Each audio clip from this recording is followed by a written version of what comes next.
Ordinary Europeans are now feeling the pinch at the pump, with the conflict in Ukraine pushing up the already high food and fuel prices. As plans to phase out oil imports from Russia are drawn up, the ripple effects of the Ukraine crisis are being felt across the continent. Here in London, people are feeling the economic cost of the ongoing military conflict in Ukraine at the gas pump.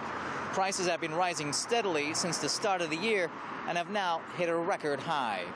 And what that means is that it's going to have a knock-on effect on the cost of transporting goods and, by extension, on the already rising cost of living. Russia is the world's second largest exporter of oil.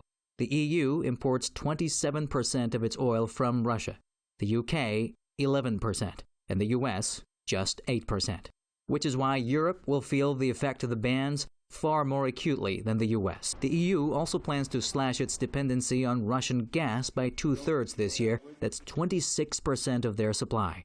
It's hard, bloody hard, but it's possible if we're willing to go further and faster than we've done before. But to make it possible, experts say the Europeans will have to make difficult compromises. For the new government in Germany actually now saying, actually, we're going to bring back nuclear. Well, that was one of the key things, that they were going to get rid of nuclear completely, very quickly indeed.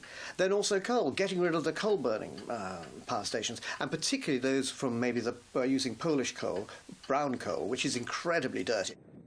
But could all this have been prevented?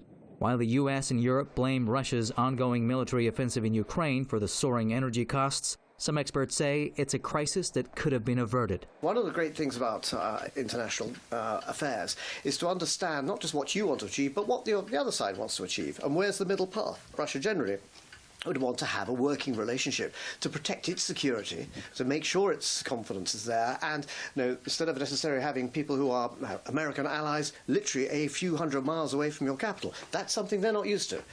So really understand their nervousness, now try and work out how to deal with it. But we've left it too late.